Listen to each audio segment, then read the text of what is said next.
de explicaros un poco algunas cositas de los autogiros que son un poco como de mito y demás. Esto no va de historia, hay gente que sabe mucho más que yo, pero bueno, un poco contarlo. Bueno, pues aquí este es el autogiro, el C30, es el autogiro, digamos, que se fabricó en serie por parte de la Cierva, de la época. Es el último diseño, es probablemente el que recoge todo su conocimiento y el que, de alguna forma, mirando ese cutaway que veis ahí, podemos llegar a diseñar un autogiro bastante mejor que los actuales. De hecho, esto que veis aquí, del año 34, es un Maca Report, está aquí, y lo podéis ver y tiene todas las cosas que hoy en día, pues desgraciadamente no hacemos.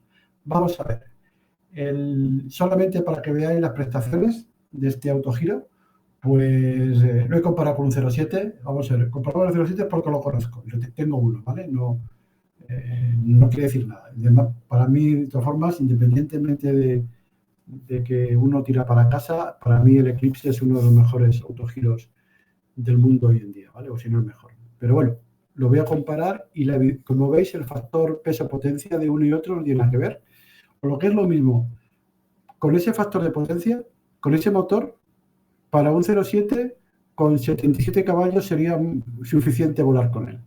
Si alguien le dice hoy en día que vuele autogiros, que vuele con 77 caballos en un autogiro con 2 personas y que consiga 110 millas de velocidad máxima, pues dirá que si estamos locos, ¿vale?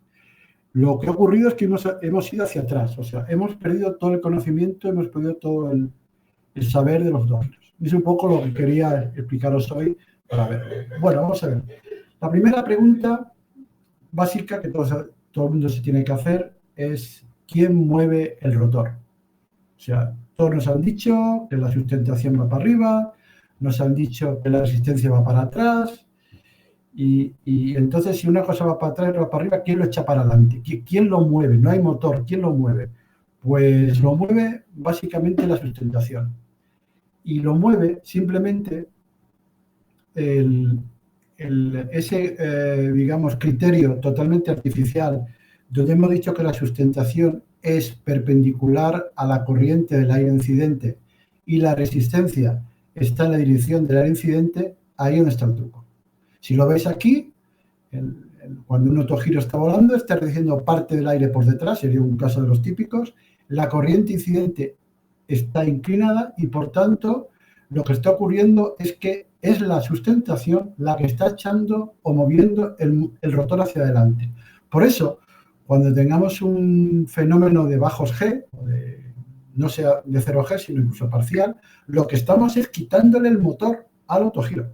Así de simple, por eso se paran, no por otra cosa.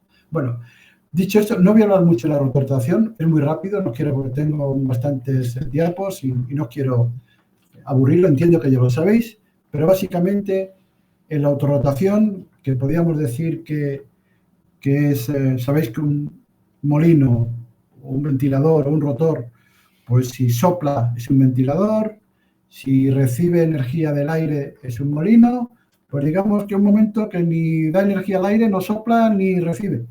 Pues ese estado intermedio, dicho de una forma muy simplona, sería la autorrotación, donde lo que ocurre es que eso gira, pero al eje ni entra ni sale energía. O sea, nadie lo mueve, él se mueve solo. Básicamente lo que hay en la zona muy cercana al eje de giro, una zona de perfiles en pérdida, después una región que se llama la que acelera y una región hacia atrás que retrasa.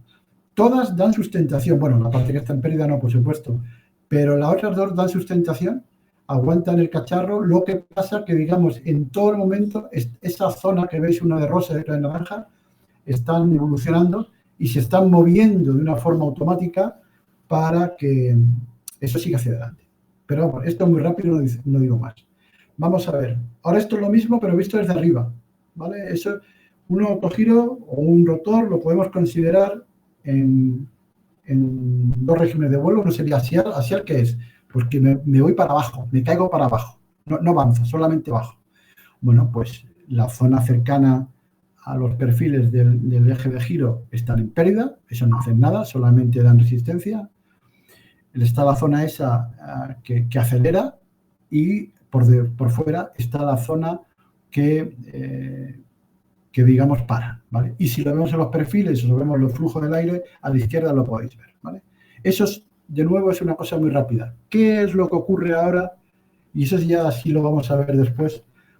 Cuando el rotor... Bueno, una cosa que no he dicho. Cualquier duda, cualquier pregunta, pues la hacéis, digamos, como por si no me da tiempo, la ponéis en el chat y eso ya después Iván me la dice, ¿vale?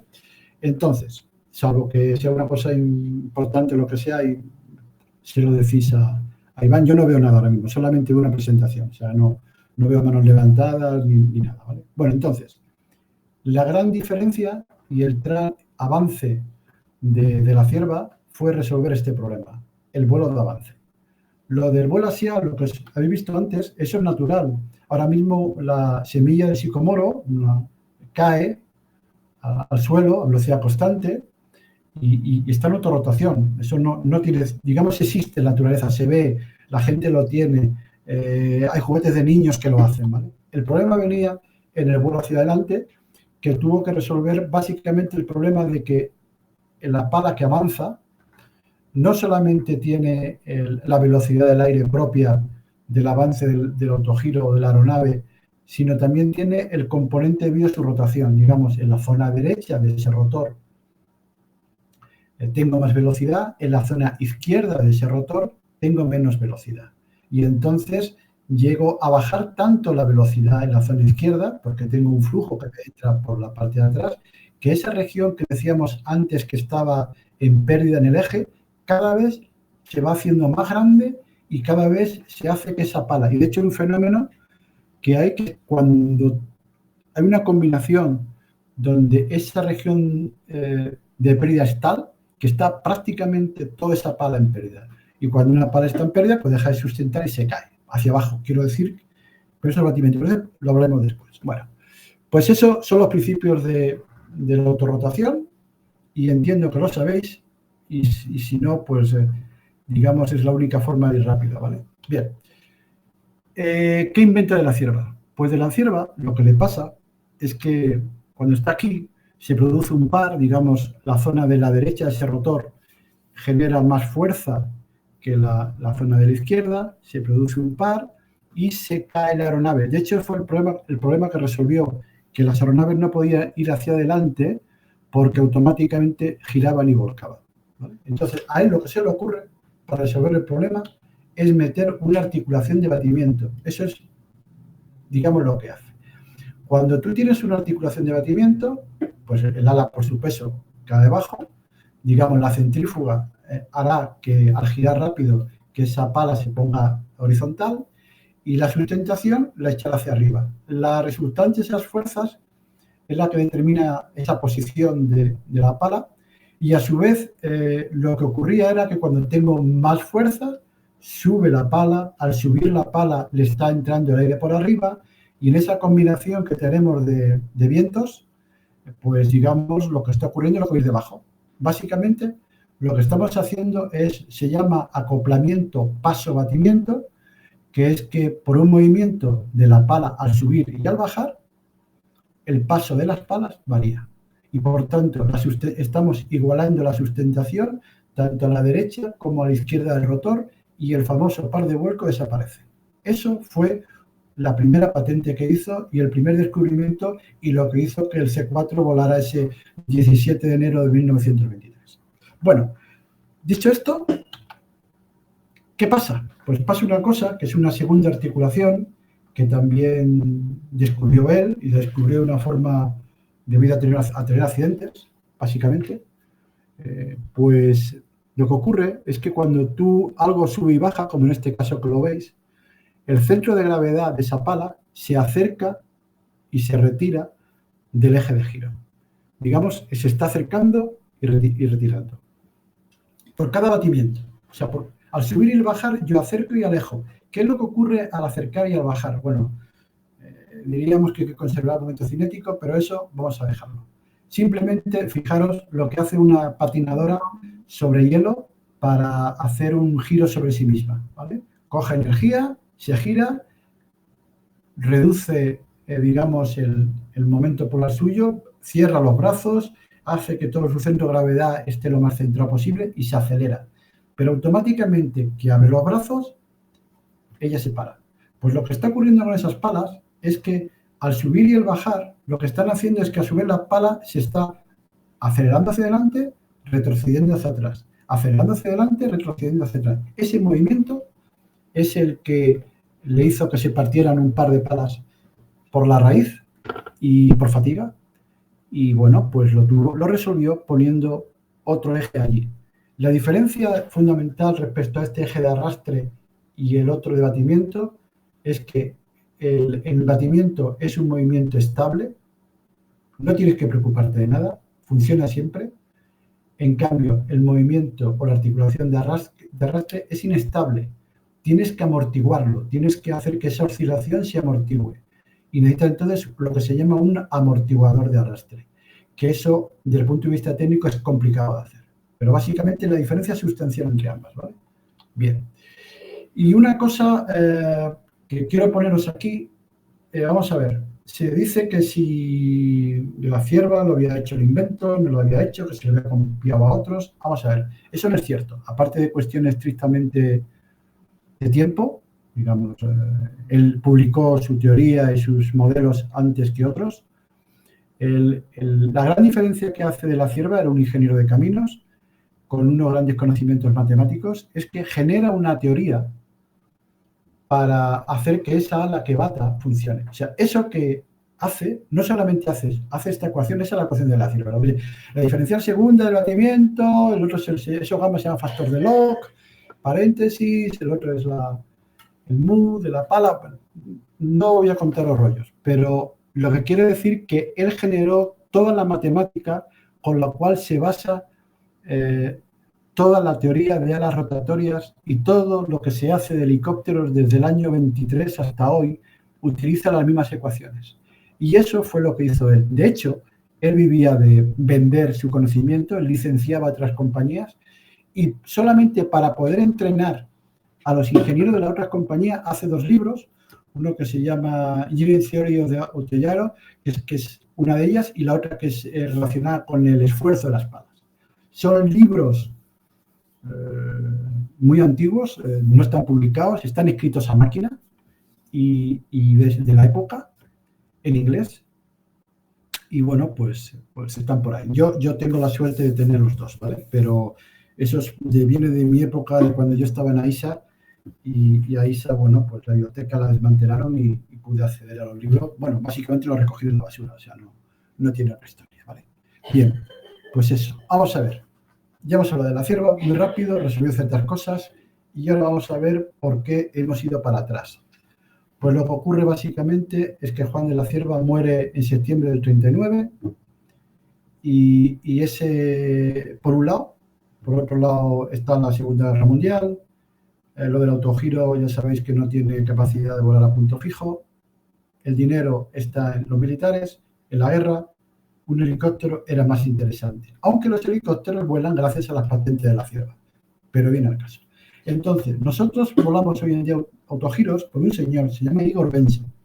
Era un ingeniero ruso que vivía en Estados Unidos, y que cuando acabó la guerra se fueron los americanos, pues igual que se trajeron a Wernher von Braun para montar el proyecto Apolo, pues todo lo que pudieron se lo trajeron y se repartieron el conocimiento y los prototipos que se habían hecho en Alemania, ¿vale? Bueno, pues viendo distintas soluciones, distintas cosas, en aquella época él trabajaba en General Electric, en el pueblo Esqueleta, algo así se llama, y bueno, pues se le ocurrió hacer un autogiro basado en el Rotashoot que se hizo para la Segunda Guerra Mundial para el ocio y el recreo de la gente. Es lo que se le ocurre.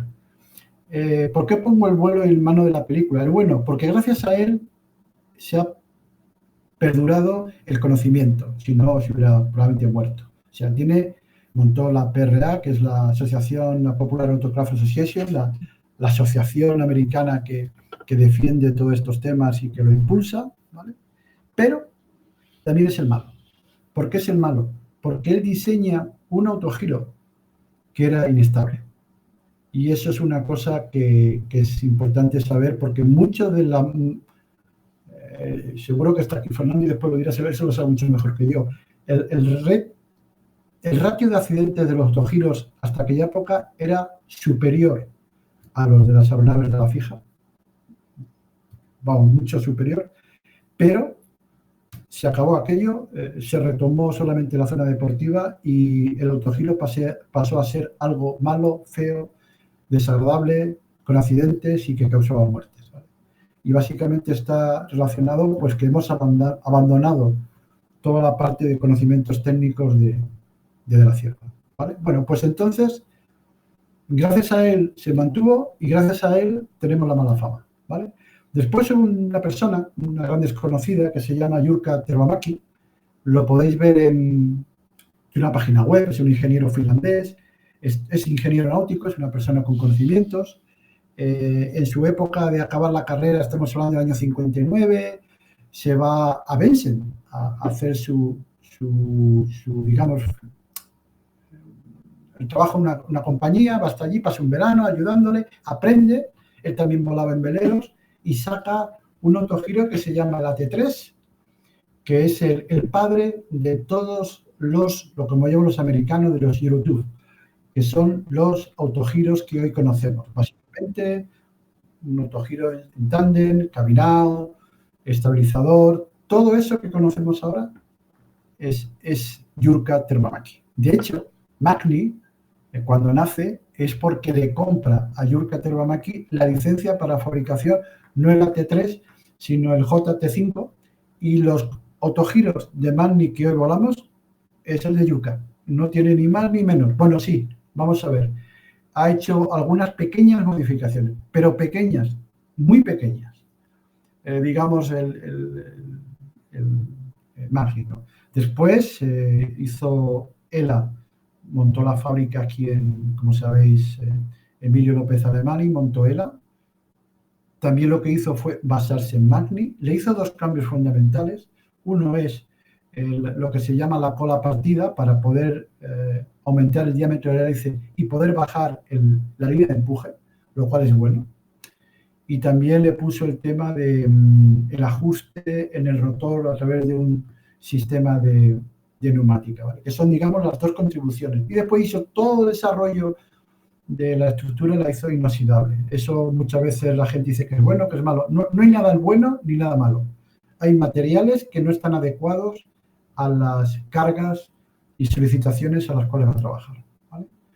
Entonces, bueno, que sepáis que también el yugo, la parte interna del rotor de los UH-1H, los helicópteros famosos de la guerra de Vietnam, eso que se escuchan tanto, el yugo es de acero inoxidable. O sea, no pasa nada por utilizar acero inoxidable. De hecho, es un boletín que se hizo en su día, hace mucho tiempo, esto lo hace ya muchos años, para eliminar problemas de corrosión. O sea, ni es ni bueno ni malo, es distinto y hay que hacerlo bien. Bueno, pues eso. Y después, como sabéis, bueno, empezaron a copiar, MT le copia de forma literal el diseño, y bueno, MT son alemanes, decir que eres alemán queda más bonito decir que eres español, y se produce, además, un mercado distinto, y se produce el boom que tenemos actualmente.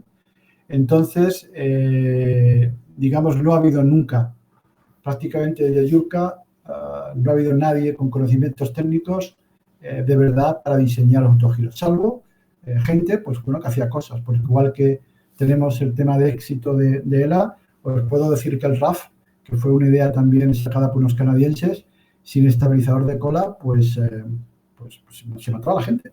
Y había unos, pero se mataba, que se pegaba una leche y no era normal. Y bueno, pues de todas formas también un poco relacionado con la idiosincrasia. No había conocimientos técnicos, las máquinas eran inestables porque carecían del estabilizador de cola. Y después tú dirás a una persona, oye, para aprender a volar no hay pilotos, no hay formación, no hay nada, te montas en la máquina, ve pegando saltitos. Imaginaros cualquier avión de hoy en día, un señor quiere aprender a volar un avión y le digamos que el procedimiento de aprendizaje es que él coja el avión, se ponga por la pista, pegue saltitos y cuando tenga mucha confianza que se vaya para arriba. Pues ocurriría lo mismo con los autogiros. Hasta que hace poco ya con los motores que tenemos se instaló en plaza. Y eso es la historia técnica de la cierva. Desgraciadamente todavía no hemos sido capaces de hacer algo mejor que hizo él, ¿vale? Bien, vamos a ver. Y hasta ahora es su historia y ya no hay más. Ahora os voy a contar cosas del porqué de las cosas, ¿vale? Vamos a ver. Un rotor, en este caso, que tiene la tracción del rotor, el empuje, es perpendicular a su plano, es el que mueve el ala rotatoria. O sea, si yo no solamente la sustenta, sino si yo quiero ir a la derecha, tengo que tumbar ese empuje del rotor hacia un lado o hacia otro, y así me muevo, porque yo tumbo todo el rotor. Evidentemente el eje es fijo, ¿vale? Lo que estoy haciendo es lo que se llama el plano de puntas. El plano de puntas es, imaginaros un plano totalmente virtual que uniera las puntas de las palas al girar. Ese es el plano de puntas. Y yo tengo mi eje, que es el eje del helicóptero o el eje del autogiro, lo tengo en un sitio y son el rotor que bate de forma libre, el que se pone y se tumba o se inclina en el sentido que quiero, ¿vale? Y eso lo puedo hacer básicamente, y la pregunta es, vale, eso está muy bien. ¿Y ahora cómo lo hago? Bueno, pues el plano de puntas se inclina, o cómo yo consigo que el rotor vaya a la izquierda o a la derecha, adelante o atrás, o cambio el ángulo de ataque, pues se inclina porque cambio el paso de las palas. Mucha gente que te encuentras por ahí te cuenta que si el efecto giroscópico, no, solamente lo haces porque cambias el paso de las palas, porque tienes un paso cíclico. Me da igual que tengas un plato oscilante, que todo el mundo lo entiende, unas varillas que lo conectan, o tengas, como aquí veis, la derecha es el rotor del C30, de la patente, ¿vale? El corte. O tengas un rotor de mando directo, que fue también lo que propuso de la cierva. Eso que veis ahí, que es 39, pues espero que lo veáis bien, es la articulación de batimiento, ¿vale? Veis que no está en el eje, que está a una distancia del eje. Eso es el offset, la distancia que va desde el centro de esa bisagra, la 39, hasta el eje de giro, ¿vale?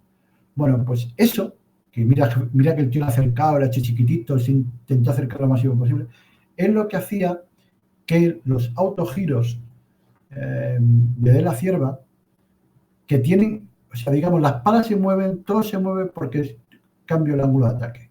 Pero para cambiar el ángulo de ataque tengo que inclinar el rotor. Y para inclinar el rotor, ese pequeño movimiento, tengo que físicamente mover o cambiar el peso de las palas. Ir un poquito en contra de la centrífuga. Las fuerzas eran terribles. Era muy difícil de hacer y eso es parte de por qué el mando directo, salvo en nuestro caso, se ha desaparecido de los rotores normales y ya todo el mundo maneja con plato oscilante. Es mucho más simple el mando directo, o sea, inclinar el eje de giro del rotor, pero, digamos, es poco eficiente, ¿vale? Muy poco eficiente porque es muy duro, ¿vale?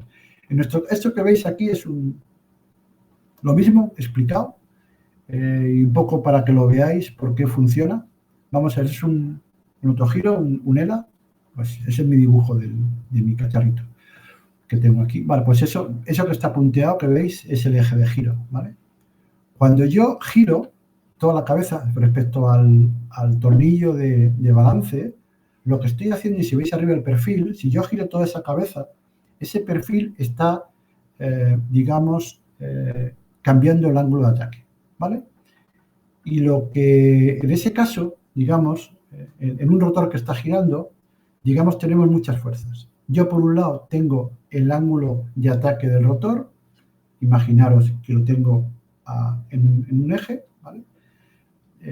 Y después es a 90 grados de ese sitio donde se desplaza, digamos, donde la fuerza mayor se desfasa, la fuerza mayor está desfasada a 90 grados con la altura máxima que adquiere el plano de puntas. O dicho de otra forma, cuando yo giro a la derecha, lo que en el fondo estoy haciendo es aumentando el ángulo de ataque, digamos, frontal, para que se incline lateralmente. O sea, yo cambio el ángulo de ataque en un sitio para que a 90 grados se incline. Eso es así, básicamente, ¿vale? Hay un caso particular, ¿vale? Que yo no quiero que se incline el rotor.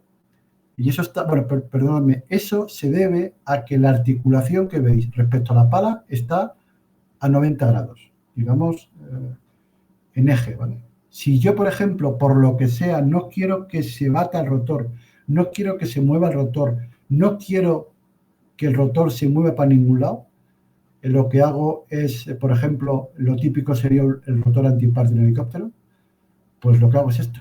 Si yo hago esto, simplemente veis ese eje de giro, que esos rodamientos ya no está a 90 grados, no está a 90 grados frente a la longitud del sistema, está tumbado. Bueno, pues eso lo que hace es que cuando yo me entre una ráfaga, cuando cambie el rotor antipar, está siempre prácticamente paralelo al fuselaje. O sea, yo no quiero que un antipar se me bata y se meta en el fuselaje y lo parta. Yo quiero que sea muy estable en batimiento. Yo quiero que no tenga batimiento, que siempre esté perpendicular al, digamos, al eje de la cola. Yo quiero que siempre empuje perpendicular a la cola. Y no quiero que me empuje ni para atrás ni para adelante. Bueno, pues jugando con ese ángulo que veis ahí, desde 90 grados a 45 y todos los intermedios, conseguimos que ese efecto de donde se produce la fuerza máxima y el desplazamiento máximo varíe. Eso se llama, lo estudia la teoría de control. Bueno, vamos a ver, esto es un poco rollo, pero solamente era para contaros. Os he dicho que yo lo muevo como piloto, la parte de antes, pero el autogiro de verdad, ese rotor, aunque yo no lo mueva, que yo no lo toque, hace cosas. Lo primero, esto que veis aquí, esto es un modelo matemático del rotor y esto es con lo que, pues digamos, pues yo juego, ¿vale? Esto es mis apuntes. Entonces, vamos a ver. Aquí tenemos varios distintos ángulos, el A0, A1, A2, ¿y eso qué es? Bueno, pues mirad, A0 es el ángulo de la conicidad, es el ángulo que las dos palas suben hacia arriba para resolver aquello que decíamos de la ecuación de la cierva. Digamos, por un lado tengo la centrífuga, que la tumba, por otro lado tengo la sustentación que la empuja para arriba y por otro lado tengo el peso que la baja para abajo. Ese ángulo que se queda es el ángulo de la conicidad y es el A0 y es constante. Pero frente a ese ángulo A0 existen otras componentes que sería la componente de la inclinación longitudinal, que sería el A1, digamos, el autogiro al avanzar va batiendo, se va inclinando cada vez más. Vamos, primero, los valores están relacionados con un caso de carga mío. Como al tener el Windows 11 ha dejado de funcionar el programa, pues he tenido que escanear un caso antiguo, ¿vale? O sea, no, esto no corresponde a un autogiro típico nuestro, es como, digamos, por los grados que veis, 1,5, no. Nuestros autogiros están en el orden, esa raya roja no tenía que estar por debajo de 1,5, tenía que estar entre el 3 y el 2,5, que es habitualmente, de hecho, si veis cómo se fabrican los rotores actuales, pues suelen tener ese ángulo de conicidad para que el momento flector en la raíz de la pala pues sea menos posible. Pero bueno, lo que quiero deciros es que el rotor, además de todos en paralelo subirse para arriba, se levanta adelante, digamos, y se va girando según aumenta la velocidad. También lo que ocurre es que el rotor, como está un poquito levantado hacia adelante, la pala adelante recibe más presión de aire aquí debajo, lo cual, solamente por avanzar, a su vez, el rotor se inclina a la derecha, si está girando en este sentido, ¿vale? Entonces, hagamos lo que hagamos, el rotor está echándose hacia atrás, levantándose la pala delantera y se está tumbando a la derecha en el caso de los autogiros con el sentido de rotación nuestro. Y eso depende de la velocidad. Y da igual, no podemos hacer nada, es la vida. Nosotros como pilotos los ajustamos, lo hacemos, lo miramos y probablemente lo tengamos ya interiorizado, pero la verdad es que se mueve, ¿vale? Bien, y los otros son ángulos de segundo orden que, bueno, no os voy a contar, son prácticamente cero. Otra cosa, otro mito, otra cosa es sobre la velocidad mínima. Vamos a ver, un autogiro tiene que volar hacia adelante y si voy reduciendo velocidad llega un momento que la velocidad que necesito, la potencia que necesito en mi motor llega al infinito. O sea, yo llego a una velocidad de la cual no puedo pasar. Puedo pasar cayéndome, puedo pasar bajando, pero mantener un vuelo horizontal solamente se puede hacer hasta una velocidad mínima posible. Y por debajo de esa velocidad no se puede hacer nada, absolutamente nada. Y bueno, y eso depende de la carga discal. No depende ni perfil ni de nada, solamente de la carga discal. Y eso nos dará la velocidad mínima de vuelo a la cual puedo ir. Digo, porque también hay mucha controversia sobre un tema y otro. Ir un poco por aclararlo, ¿vale? No sé si voy muy rápido, pero bueno, si no después me hacéis preguntas. Vamos a ver. Esto es la famosa... Esto es... De esta curva sale todo, ¿vale? Vamos a ver. Aquí tenéis varias líneas. Y decís, ¿esto qué es? Pues mira, a la izquierda tenéis la potencia equivalente. Y abajo tenéis velocidad equivalente. Y esto define todas las prestaciones de una aeronave. Me da igual que sea un autogiro, que sea un helicóptero, que sea un avión. Al final, esta curva más o menos es la misma siempre. Vamos a ver. ¿Qué es la curva roja? La curva roja es la potencia necesaria que yo necesito para volar, para estar, ¿vale? Y eso depende de la configuración, del peso y de la aeronave, y es la que tengo, la potencia necesaria. Yo necesito esos caballos. Esto es para vuelo horizontal, ¿eh? Porque si no tengo esos caballos, simplemente me caigo. Vale. Esa resistencia o esa necesidad que yo necesito tiene dos componentes. Lo que veis puenteado en naranjita o en especie de color marrón, ¿vale? Y después una que sube muy, muy arriba hacia arriba. Bueno, la parte de abajo es la parte asociada al rotor. Me explico. El rotor, la potencia necesaria se gasta en mover el fuselaje, que tú vayas para adelante, y en mover el rotor. Bueno, pues el rotor, al principio necesito mucha energía y después voy prácticamente necesitando cada vez menos, ¿vale? En cambio, el fuselaje, al principio no necesito mucha energía, no tengo velocidad, pero como va con el cubo de la velocidad, cuando me acelero gasto mucha energía, que sería esa especie de línea punteada púrpura. La suma de las dos, la de la sepia y la púrpura, me dan la roja. Y eso serían las potencias necesarias. ¿Qué es la línea azul? La línea azul es la potencia disponible, la potencia que me da el motor. Y ya está. Entonces, yo puedo volar, en este caso, puedo volar desde 40 por hora, veis que ya no hay más tutía, ¿vale? Y veis esa asíntota vertical, porque ya la potencia sería infinita, a unos 38 por ahí. Y yo puedo volar desde ese punto mínimo, donde se corta abajo, la roja y la azul, hasta la velocidad máxima que andará ya por los 160, más o menos ese corte, ¿vale? Y eso es el dominio de vuelo de mi aparato. No puedo volar ni más ni menos, de un sitio a otro. Y después veis que entre los 40 y los 160, entre la línea azul y la línea roja, hay una diferencia. Eso es lo que me sobra de energía. Yo necesito la roja, pero tengo disponible todo lo del azul. ¿Qué puedo hacer? Puedo hacer dos cosas. Reduzco la potencia disponible, reduzco acelerador, reduzco potencia y ya está. Pero si mantengo la potencia abierta y al 100%, me sobra potencia. ¿Y qué ocurre si me sobra potencia? Que subo. Digamos, ese exceso de energía lo gasto en velocidad ascensional. ¿Qué es lo que me ocurriría si en vez de tener esa potencia me quedo sin motor o no tengo ninguna o tengo menos? Pues lo que hago es que bajo. O sea, esa diferencia entre la línea azul y la línea roja me está determinando mi capacidad de trepada, mi velocidad ascensional y mis prestaciones en subida del aparato. Y da igual. Todos los aviones se dedican a hacer una cosa u otra, ¿vale? Pero los autogiros tienen una cosa diferencial, que también tenían en su día los aviones, pero ya no es el caso. Es, digamos, un avión habitualmente, yo pinto una línea negra ahí, veis en el mínimo, ¿no?, de la potencia necesaria. A la derecha se llama el primer régimen. lo que tú esperas, lo que es intuitivo. Yo quiero ir más rápido y quiero subir, necesito más motor. O sea, yo debería digamos, para ir más rápido, tengo que acelerar, necesito más energía. Es lo lógico, ¿vale?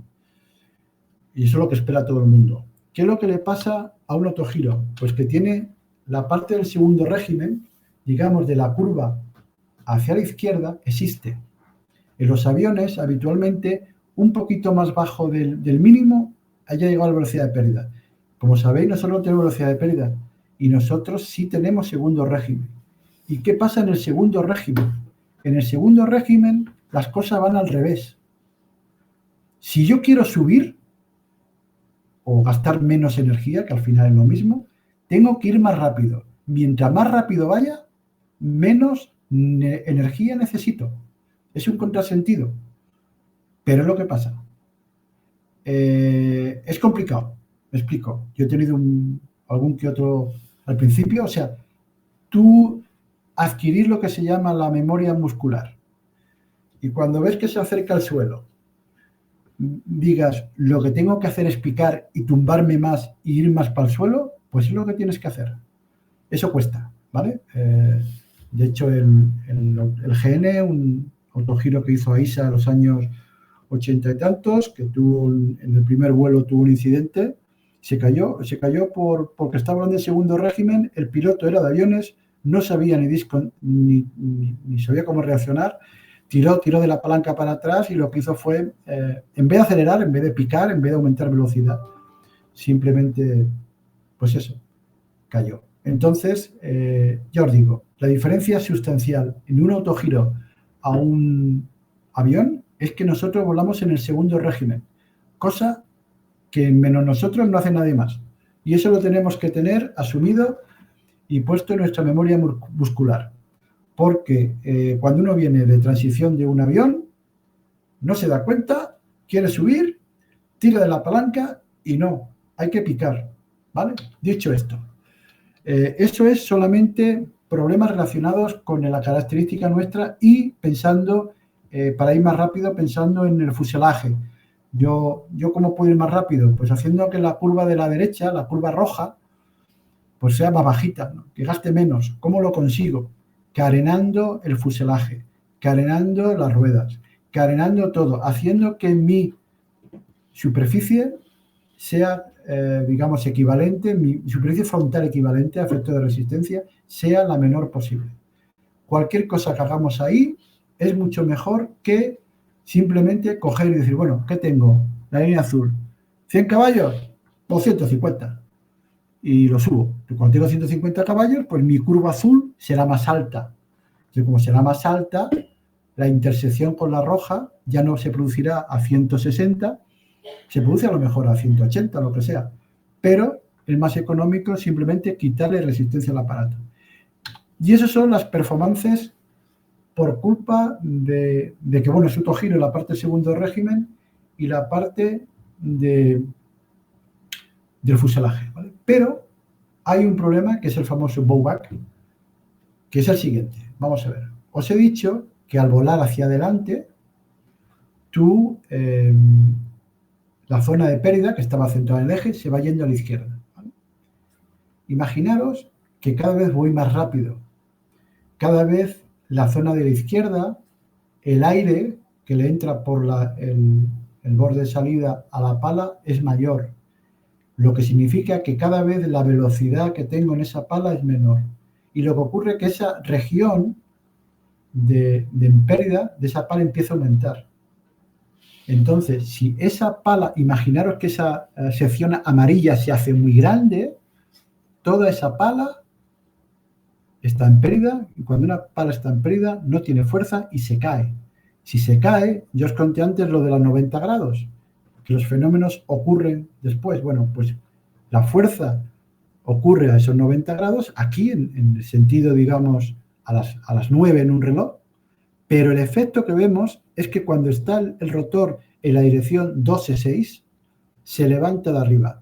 ¿Eso qué quiere decir? Que algunas veces, algunos autogiros, sobre todo los que tienen pocas vueltas de rotor y digamos una configuración determinada de existencia, llega un momento que tú metes motor y sube para arriba.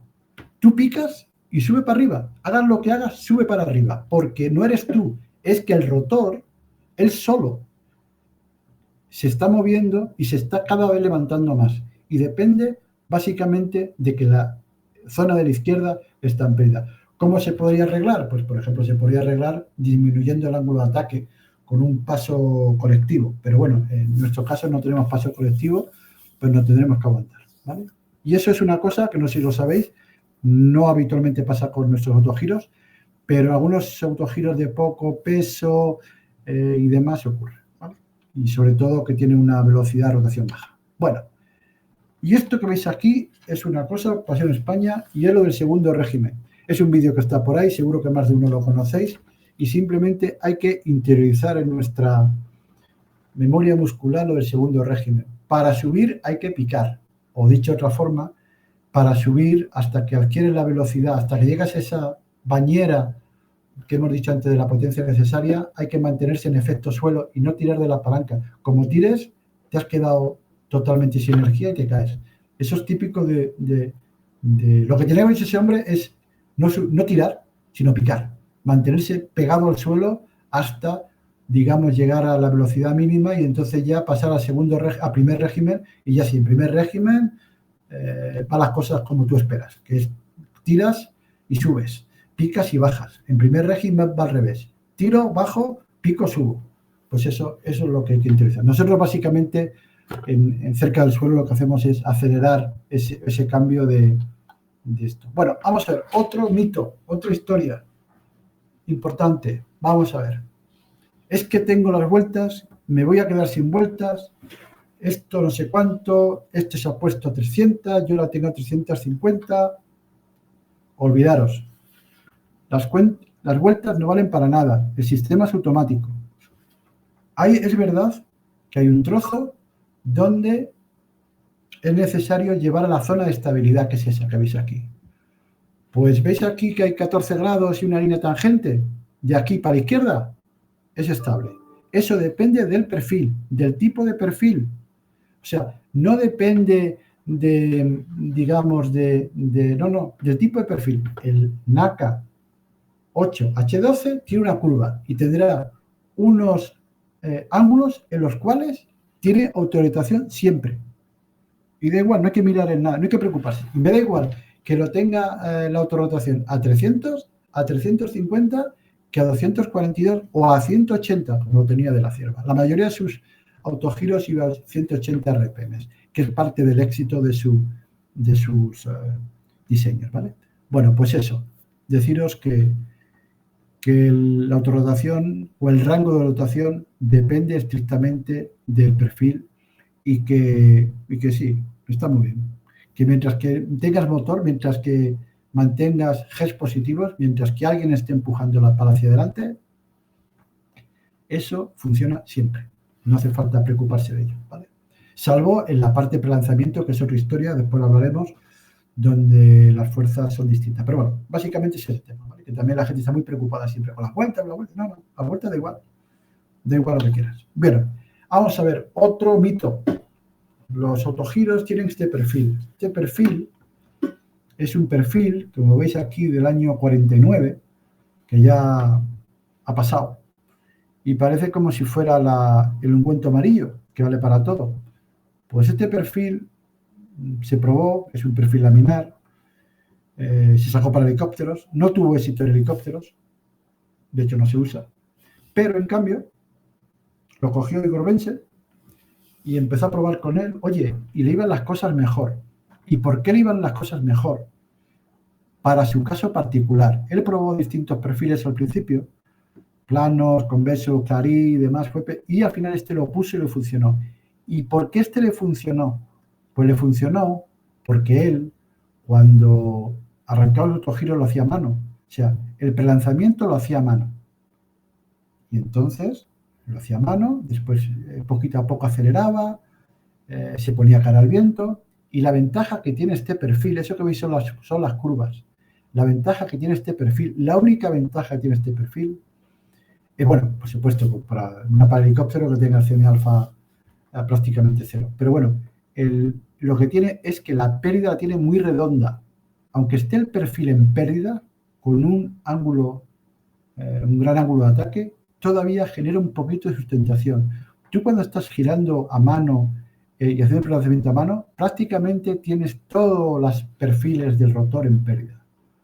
Y serás tú poquito a poco, dando la mano, lo que empieza a que ese ángulo de ataque, esa velocidad, le empieza, digamos, a entrar en la zona de 15, 18, 20 grados, ¿vale? Bueno, pues este perfil, a esos grados, empieza a desustentar, te empieza a ayudar, se empieza a acelerar. Hay otros perfiles mucho mejores, pero que su pérdida es muy brusca y cuando entró en pérdida y cae de golpe. ¿Esto qué quiere decir? Que en aquella época era muy bueno, está muy bien, pero hoy en día con nuestros prelanzadores, que ya no lo hacemos a mano, podemos poner el perfil que queramos. Y hay perfiles mejores que este, bastante mejores. Y bueno, pues eso es un poco que ya sabéis que todo el mundo lo tiene, ¿eh? O sea, no, bueno, no. Roto Dynamics en Estados Unidos tiene 23012, ¿vale? Pero todos los rotos de la gente que fabrica en todos los sitios hace el perfil, este perfil, ¿vale? Como dije antes, la copia de la copia de la copia de la copia, pero sin saber por qué copio. Simplemente como funciona, tío, no lo muevo. Venga. Estabilidad y control. Vamos, ¿qué es eso, vale? Este es un dilema. Este es un problema gordo, porque nosotros queremos, por un lado, que las cosas sean estables. Yo quiero que voy volando, pues, aquello sea estable, que no me genere mucho esfuerzo. Pero por otro lado, quiero que yo como piloto lo pueda sacar de la estabilidad y cuando iba derecho, pues ahora me quiero ir a la derecha. Y para yo forzar lo que vaya a la derecha, tengo que tener capacidad de control. Si yo quiero mucha capacidad de control, voy en contra de la estabilidad. Y si quiero tener un vuelo tranquilo, pues mientras más estable, mejor. Pues ese dilema, cuánto de control quiero, cuánto de estabilidad quiero, es la lucha que tenemos siempre. Y las dos cosas van relacionadas. Nosotros queremos, básicamente, que el autogiro o cualquier aeronave sea estable, ¿vale? Y bueno, ahora ya no, pues ya gracias a Dios casi todos los autogiros tienen estabilizador horizontal, pero hace unos años no era el caso, ¿vale? Y esto que veis aquí es lo que se llama PPO, que está en Japón, ¿vale?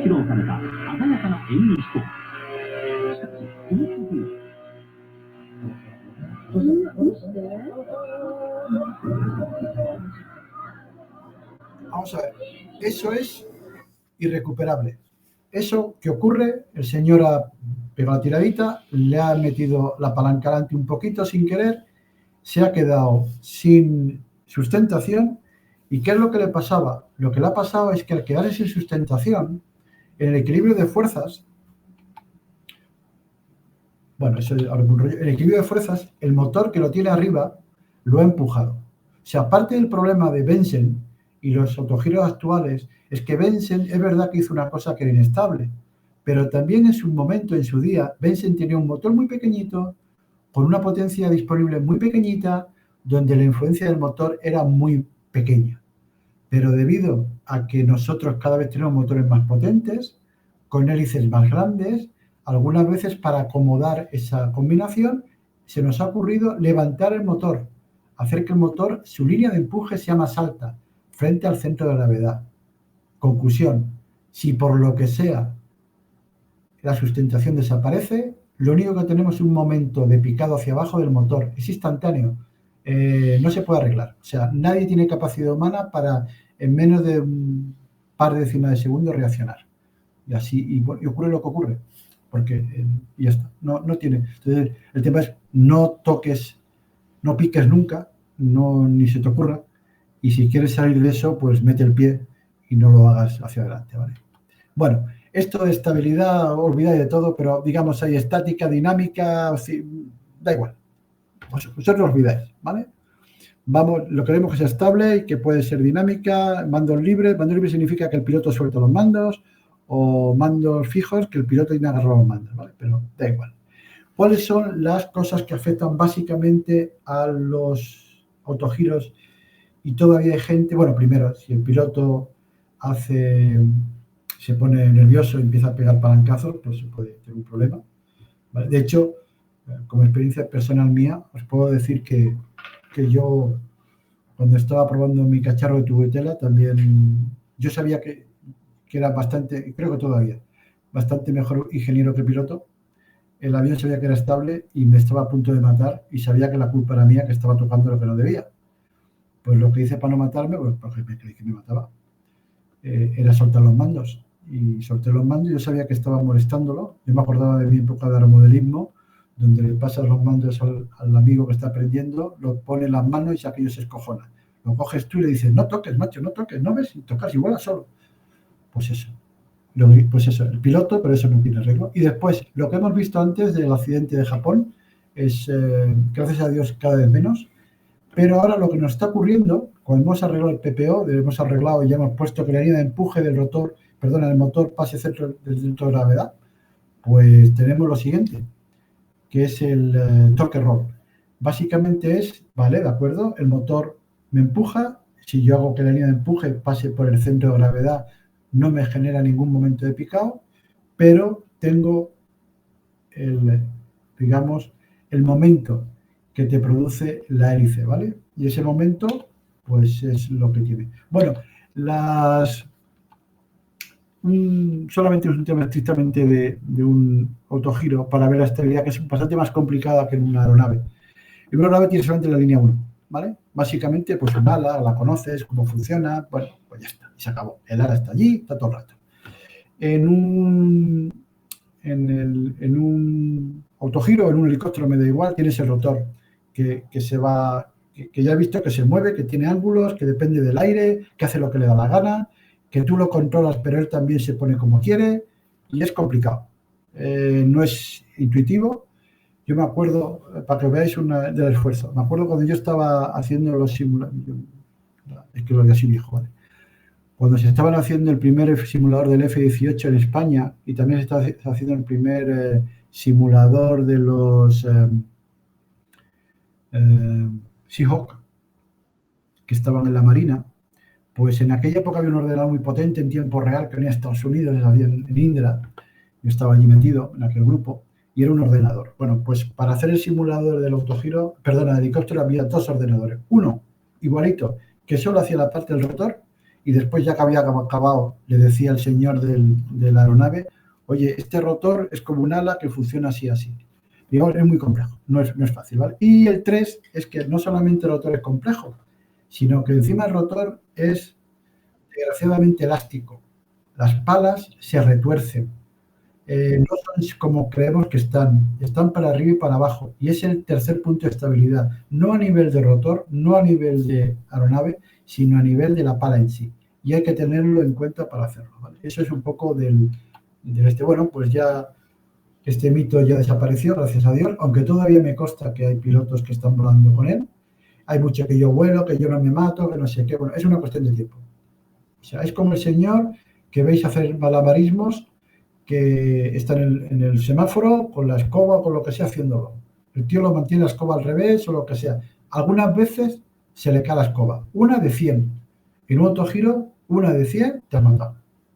Es una cuestión de tiempo, si no tienes un estabilizador. Imaginaros que vais a volar en una aeronave, en cualquier avión de un sitio, y antes de volar, cogéis y le quitáis la cola. Y después lo echáis a volar. A ver lo que duráis volando. Es exactamente lo mismo. Toda la historia que había sobre todo, ya no, gracias a Dios, de si la empuje era central, superior o vertical, da igual. Todo eso da igual, ¿vale? Eso no, tú no puedes considerar que el motor es infinito. Tú no puedes pensar que siempre tienes motor. Tú tienes que hacer tu diseño para cuando te quedes sin motor. Si tienes motor, mejor. Pero si no tienes, ¿qué haces?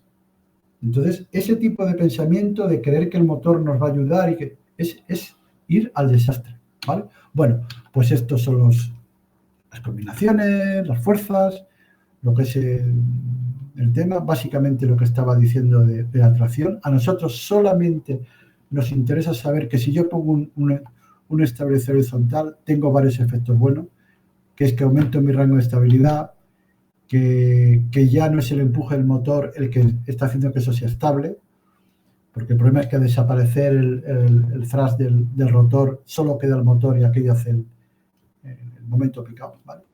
Y bueno, pues básicamente es lo que hay que hacer, ¿vale? Y bueno, ya por supuesto amortigua frente a ráfagas y demás. Y bueno, pues evita el PPO y minimiza el PIO, ¿vale? No, el PIO es del piloto, pero bueno, le amortigua el fuselaje, haciendo efecto como si fuera una flecha. Le pongo una colita en la flecha o cojo un dardo y le pongo unas plumas para hacer que me funcione y sea estable. ¿Qué es lo que hacemos en el fondo? Lo que hacemos es preocuparnos de que el fuselaje sea estable y no se complique la vida. El rotor va por su cuenta.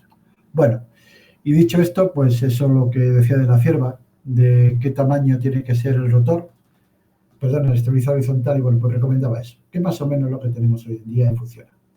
Y eso no depende de la pericia del piloto. Esto fue el Frank Bruch, un tío muy bueno, en una presentación de este otro giro. ¿Os acordáis de James Bond? Pues de una familia, ocurrió allí la exhibición, haciéndolo, y se mató. Y ya está, y no hay más. En definitiva, que las alas rotatorias se mandan por el rotor y que el rotor no solamente nos sustenta, sino también nos da el mando, y que tiene muy poquito amortiguamiento aerodinámico. Eso básicamente viene después hablaremos de sobre todo el rotor de Magni, que después lo contaré. Bueno, esto es otra cosa. Como hemos solucionado ya lo del el empuje vertical y ya hemos aprendido que hay que poner el eje o el empuje del motor más o menos cercano al centro de gravedad, ¿vale? Pues lo siguiente es el siguiente efecto. Estos son los Juegos Olímpicos en Dubái, me parece, el año 15. Está grabado muy mal porque no está. Vale, pues el señor hace un picado, le quita no sé cuánto. Vale. Eso se llama, o sea, veis que está grabado a una televisión porque ya lo quitaron de internet, ¿vale? Pero lo he conseguido de otro sitio. Bueno, pues eso significa que cuando tú te has quedado sin rotor, sin sustentación, tenía estabilizador horizontal, ya lo veis, es un MT, pero a pesar de todo, ha sido desaparecer la sustentación y se ha puesto a rotar en balance en alabeo como un loco, sin capacidad de recuperación. No, porque te has quedado sin control. ¿Tú qué harías en un vuelo normal? Inclinar la palanca para el otro lado. No puedes. ¿Por qué? Porque no tienes sustentación, no tienes capacidad de control. ¿Y cómo se puede solucionar eso? Pues mira, pues volviendo a nuestros mayores. Básicamente, como lo hacía de la cierva. ¿Qué es lo que hacía de la cierva? Pues hacía que el estabilizador horizontal tuviera distinto ángulo de incidencia el izquierdo o el derecho, de tal forma que según aumentaba la velocidad se estuviera ejerciendo un momento contrario al par del motor. En un avión está solucionado casi de forma automática porque tenemos alas. La que compensa todo eso son las alas. Digamos, al tumbarse el ala te está contrarrestando esa capacidad o ese momento. Pero en otro giro que no tenemos alas, solo podemos hacer, digamos, que no se hace hoy en día, poner un ataque diferencial en el estabilizador de cola. Y eso es una cosa que se debería hacer. Vale, esto ya es decir que hay más cosas complicadas, que no solamente tenemos el problema para el motor, también tenemos que tiene que estar equilibrado todo el sistema, digamos, la estabilidad lateral es importante, no solamente por lo que acabo de contar del motor, sino la cola, digamos. Ese es un caso típico de cola del viento. Yo me quiero poner estable y quiero que mi cola, digamos la parte vertical de mi cola, en este caso, y mi fuselaje delantero funcione. Cuando los autogiros eran sin fuselaje, pues la estabilidad lateral, está ahí, bien, sí, va. Pero resulta que se han puesto fuselajes. Cuando hemos puesto fuselajes, hemos puesto mucha superficie aerodinámica delante del centro de gravedad. Pues entonces, para que eso sea estable, hay que ponerle superficie aerodinámica detrás del centro de gravedad. Y eso es así de simple. Y hay que poner bastante para que sea estable en lineal. No tiene mayor historia. Evidentemente, cuando tenemos todos los fenómenos adversos, que es que cuando, por eso me pasa un avión, que es que cuando entra el aire lateral, también de alguna forma al dar en el estabilizador vertical, también estoy generando un momento de balanceo, ¿no? Por eso, si el estabilizador estuviera por abajo, que alguna gente lo pone en los autogiros, pues estoy haciendo algo va en contra de la estabilidad, ¿vale? Pero bueno. Y veis, este es un autogiro de los pocos que despega al salto, no quedó años 50 y tantos, 60, no me sé ahora mismo, pero este empezó, como veis, con la nube y al final acabó con cola triple abajo, ¿vale? Porque tenía un problema de estabilidad lateral. ¿Veis la pedazo de superficie frontal que tiene delante el centro de gravedad, que es un muro? Pues o le pone algo detrás o eso no funciona, ¿vale? Bueno, y ahora la siguiente cosa es la estabilidad de la pala en sí. Vamos a ver. Nosotros cuando pintamos y todo, nos creemos que las palas son infinitamente rígidas, ¿vale? Pues la verdad no son así. Las palas se retuercen constantemente, se doblan y hay un fenómeno que se llama aeroelasticidad, que lo que estudia es la interacción entre el aire y algo que se deforma. Y entonces, eso es eso. Entonces, básicamente, digamos, las fuerzas aerodinámicas caen en el centro aerodinámico, cualquier sólido en el espacio gira frente a su centro de gravedad, y eso no te por jodido.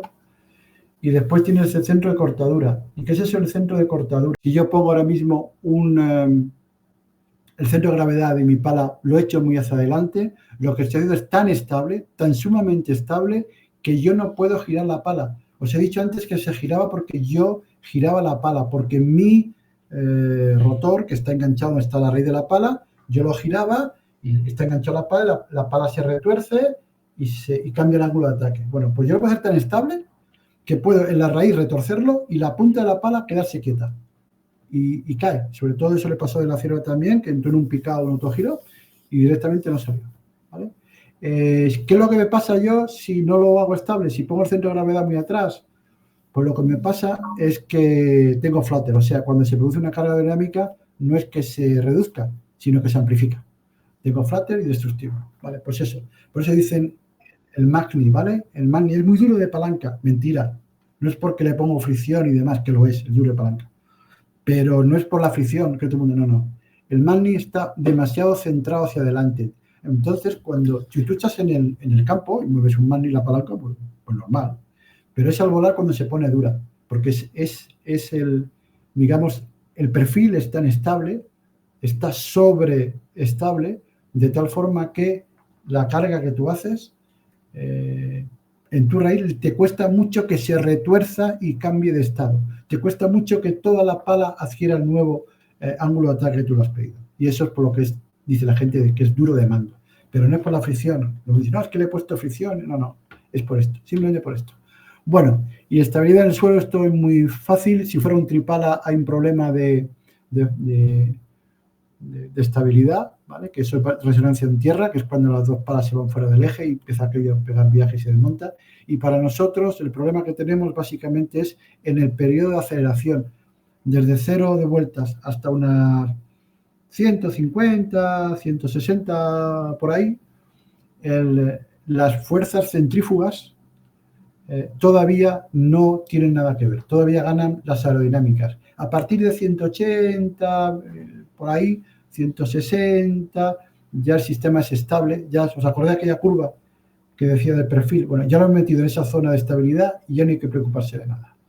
Pero, mientras tanto, hay que preocuparse. Y sí nos pasa muchas veces que en esa fase de pasar del rotor parado al rotor de estabilidad, pues puede tener problemas, ¿vale? Bueno, y si esto, joder, pues estoy acá un poquito. Quedan vibraciones. Bueno, vale. La fatiga es, todo el mundo ha hablado, pero básicamente la fatiga es que yo cojo algo que aguanta 100, lo cargo a 50, o sea, por debajo de lo que aguanta, y dice, pues debería aguantar. Pero si yo lo cargo, eso que aguanta 100, lo cargo a 50, y otra vez a 50, y otra vez a 50, después de muchas veces se parte. O sea, nunca lo he llegado al límite, nunca, siempre he trabajado en la zona elástica, en la zona normal, pero como lo haga muchas veces, varios millones de ciclos, desaparece. Y nosotros estamos llenos de vibraciones, nosotros estamos todo el rato excitando a los cacharros. Mira, esto es eso está en Filadelfia. La columna de la campana de libertad pues, se rajó con tanta vibración y tanto campanazo que le dieron en su día. Y después otro caso famoso de la fatiga es el Comet, con sus ventanas cuadradas, que las veis ahí, que eso fue una concentración de esfuerzo y estallaban los aviones en vuelo. Pero para nosotros, al final, autogiros, estos son ejemplos de autogiros y palas en aluminio con fatiga, ¿vale? Y todo viene de las vibraciones. Y entonces, la pregunta es, ¿las vibraciones cuántas tenemos en un autogiro? Pues básicamente tenemos dos tipos. Las que son, digamos, laterales, que son debidas a la fuerza. Eso es una polar, ¿vale? Diagrama polar. Está hecho en su día, cuando yo tenía el sistema anterior, está hecho pintadito con una hoja de Excel. Pero vamos, eso significa básicamente que yo tengo que medir las vibraciones para que mi cacharro no vibre, porque si vibra, aparte de ser desagradable, puedo tener fatiga. Pues tengo las laterales, que gana la centrífuga. La culpable es la centrífuga, la fuerza centrífuga. Es un problema de que el centro de gravedad de mi rotor no coincide con el eje de giro y yo tengo que llevar el centro de gravedad al eje de giro. Para que veáis una idea, eso que veis ahí, los distintos cambios, cuando yo lo hacía en el mío, era meter, ¿sabéis lo que es una cinta adhesiva de esas de electricista? Pues solamente una tirita, o sea, eso, en la punta de la pala, y yo ajustaba a base de trocitos de cinta puestos en la punta de la pala. O sea, estamos hablando de desviaciones probablemente en el eje de giro del total, yo qué sé, centésimas, milésimas en el centro de gravedad. Bueno, pues eso provoca vibraciones. Y serían laterales. Y las verticales, ¿por qué son las verticales? Las verticales se deben a las cargas aerodinámicas. Digamos, el vector de sustentación, yo quiero que esté siempre alineado con mi rotor, con mi eje de giro. Esas además dependen de la velocidad y yo quiero que estén allí. Y si no tengo la sustentación en el eje de giro, tengo vibraciones, ¿vale? Y eso le pasa a los rotores. Estos son para ver, vamos a ver. Hasta ahora hemos hablado de las vibraciones de una por vuelta. Las una por vuelta tienen arreglo. Ya os he dicho, yo llevo peso y consigo que el centro de gravedad esté en el centro. Yo puedo variar el ángulo de ataque de las palas y hacer que el resultante de la sustentación coincida con el eje de giro. Pero tengo un problema, que es las dos por vuelta. Las dos por vuelta no las puedo arreglar, no tienen arreglo, solamente las puedo padecer. Es lo que se llama también en la literatura inglesa el undersling. Es la distancia desde el eje de giro, o en este caso de batimiento, que está abajo, al centro de gravedad del rotor. Eso lo he puesto ahí, eso no está ahí, está un poquito más bajo, pero yo lo he puesto para que lo veáis, ¿vale? ¿Por qué? ¿Qué es lo que nos pasa? Lo que nos pasa es esto que veis aquí. Bueno, esto, voy a quitar el volumen. Vale, pues eso que veis aquí, ¿veis el centro de gravedad? Cuando yo estoy volando, cuando yo estoy batiendo las palas, 2 veces por vuelta suben y bajan, y el centro de gravedad de ese conjunto se desplaza fuera del eje. No puedo hacer nada para evitarlo. No se puede, o sea, no tengo ninguna herramienta que me lo arregle, ¿vale? Entonces, ¿qué es lo que se suele hacer para arreglar esto? Lo único que se suele hacer es intentar que la altura de tu eje, digamos esa pieza naranja, que es el eje que es el que soporta el rotor, tenga la altura necesaria para que ese eje de giro que está ahí en medio coincida con el centro de gravedad. O dicho de otra forma, esto. ¿Veis que aquí ahora mismo el eje de giro se mueve, está muy centradito, y se mueve muy poquito, muy poquito? Entonces yo notaré menos. Cuando yo he llevado el centro de gravedad de mi rotor cerca de mi eje de batimiento, el efecto de las 2 por vuelta es menor. ¿Pero qué pasa? Que depende del día, depende del peso, depende de la elasticidad de mis palas, depende de tantos factores que siempre voy a tener 2 por vuelta. Lo único que puedo hacer con un rotor bipala para quitarle las 2 por vuelta es quitar el rotor, mandarlo a la basura. Un rotor bipala siempre tiene esas vibraciones. Y eso es lo que algunas veces al volar parece que como un trote de caballos que sentimos, y eso no tiene arreglo. Entonces, además hay otra cosa. Otro fenómeno también que hace que las 2 por vuelta existan es la simetría. Os he contado un tema relacionado con el centro de gravedad. Otra de la simetría. ¿Lo veis? El rotor, una vez está enfrentado a la dirección de vuelo, otra vez está a 90 grados. ¿Qué es lo que pasa con esas palas? Esas palas se van para atrás, se van para adelante, se van para atrás, se van para adelante, continuamente. Eso me genera un problema de 2 por vuelta que tampoco tiene arreglo. ¿Y cómo se minimiza? Pues haciendo que la unión de las 2 palas, esos son inventos, la unión de las 2 palas, hacerla muy rígida para que en la raíz sea muy rígida y entonces, aunque haya fuerzas, se doble poco. Pero como se doble mucho, tenemos ese fenómeno, ¿vale? Y bueno, pues eso es la vibración de 2 por vuelta, y no sé dónde estoy. Y bueno, pues que nosotros utilizamos rotores bipala en nuestros autogiros. Tienen un problema, o digamos la única ventaja que tienen estos rotores es la facilidad de mantenimiento y de construcción.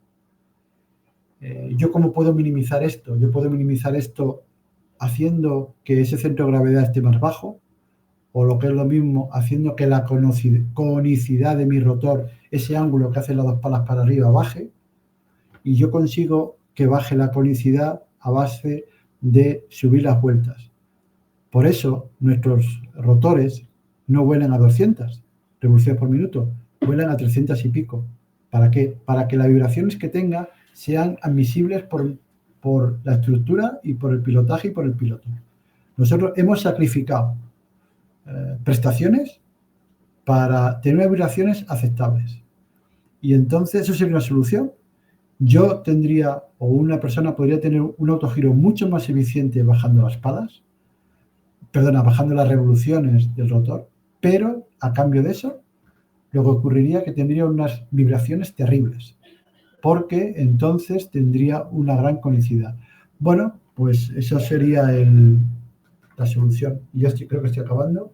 Bueno, pues la solución en este dilema, pues que cómo salimos de unos y de otros, pues yo propongo que lo que hay que hacer es volver a los orígenes, volver a de la cierva, volver a C30, a ese sistema que funcionaba mucho mejor. Pero claro, hay un pequeño problema. El rotor tripala, os dije antes que el arrastre, o sea, la única belleza que tiene un rotor bipala es que no necesita articulación de arrastre. Un rotor tripala o cuatripala o el que sea, la necesita. Y entonces necesitamos aquello que os dije al principio, muy rápido, porque he ido muy rápido al final, no sé si he sido ameno o no, pero bueno, que es el amortiguador de arrastre, que es muy difícil de hacer y muy difícil de conseguir, y por eso en el sector, digamos, no profesional de los autogiros, se evita como sea, ¿vale? Pero, claro, si pongo arrastre, pues, o sea, es verdad, me gustaría que no fuera bipala. Como no es bipala, es tripala, pero como tengo tripala, ya arreglo muchos problemas. Pero en cambio tengo los problemas de las vibraciones del sistema. Entonces, digamos, no hay solución. No hay solución, aunque vuelva atrás, no hay solución porque es complicado. Y bueno, pues ¿cuál es la solución? Pues la solución lo dejo aquí en continuo, ¿verdad? Y nada, daros las gracias.